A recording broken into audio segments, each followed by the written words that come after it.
मिथिलामा विशेष गरेर कोजाग्रत पूर्णिमामा पानको निकै महत्त्व रहेको छ। पानको अन्य जे जस्ता कारण भए पनि कोजाग्रत पूर्णिमामा अनिवार्य रूपमा पान खाने परम्परा रहेको छ। पानले मुखको शोभा बढाउँछ, स्वरलाई सुरिलो पार्दछ। खास गरेर गायकहरू पान खानमा पारङ्गत हुन्छ। गायकहरू मात्र होइन, उनीहरूको साथ दिने वादवादक र नर्तकहरू पनि पान नखाई बस्न सक्दैनन्। यस प्रकार गीत सङ्गीतमा अभिरुचि राख्नेहरू प्राय पान खाने कलामा अभ्यस्त हुन्छ। पान पनि मैथिली संस्कृतिको पर्यायवाची शब्द हुन गएको छ। मैथिल नारी र पुरुष दुवैले पान खाने गर्दछ। मैथिल संस्कृतिमा स्त्रीहरू पान खानु सभ्य र सुसंस्कृत हुनको परिचय हो। अचेल स्त्रीहरू लिपस्टिकको प्रयोग गरेर ओठ रातो बनाउने गर्दछन्, तर पहिलाका स्त्रीहरू पान खाएर आफ्नो ओठको नैसर्गिक लालिमा बढाउने गर्थे। पान खाएपछि यौन शक्तिमा पनि वृद्धि हुने विश्वास गरिन्छ। खास गरेर सम्भोगको बेलामा पान खाएपछि कामोत्तेजना वृद्धि हुन्छ र स्तम्भन शक्ति बढ्दछ। यौन मनोविज्ञानका अनुसार यसबाट मानसिक ऊर्जा र उष्मा तरङ्गित हुन्छ। काम भावनालाई उत्तेजित गराउनेमा यो सहायक हुन्छ। मुखको सुगन्ध पनि यसबाट बच्छ।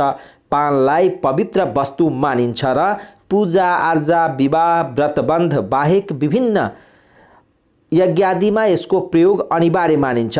मिथिलाको लोक जीवनमा पान स्वर्गमा पनि पाइँदैन र गधाले पान खान मन पराउँदैन भन्ने भनाइ प्रसिद्ध रहेको छ।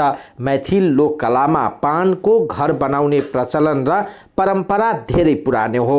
मिथिलाञ्चलमा पान खाने परम्परा जीवन्त रहेको हुनाले यसले लोककलामा आफ्नो स्थान सुरक्षित राख्दै आएको छ। मैथिल लोककलाको यो प्रमुख प्रवृत्ति हो। पान खानु सुरुचि सम्पन्न र सुसंस्कृत मानिसको पहिचान हो। यो सम्पन्नताको प्रतीक पनि हो। सबै मानिसहरू पान खान सक्दैनन्। सम्पन्न मानिसले नै पान खाने बानीलाई विकसित गर्दै लैजाने सक्दछन्, किनभने यो बानी खर्चिलो हुन्छ। यहाँ पान खानु एकातिर सभ्यताको सूचक हो भने अर्कोतिर पान खाएर जथाभावी थुकी फोहोर गर्नु अपसंस्कृतिको घोतक पनि हो। पान खाएर जथाभावी जहाँ तहाँ पिक फ्याँक्नु असभ्यताको सूचक मानिन्छ। तसर्थ पान पनि बडो सावधानीपूर्वक यसको पिकलाई फ्याँक्नु पर्दछ। चलचित्र भवन, शौचालय जस्ता बानीले सबभन्दा बढी प्रदूषित फोहोर हुने गर्दछ। तर पान खाँदा क्यान्सर पनि हुने सम्भावना देखिन्छ। तर पनि पानको एउटा छुट्टै महत्त्व रहेको छ। खास गरेर मिथिलामा कोजाग्रत पूर्णिमाको दिनमा अनिवार्य रूपमा भगवानलाई पनि पान चढाएर सर्वसाधारणहरू पान खाने गर्दछन्।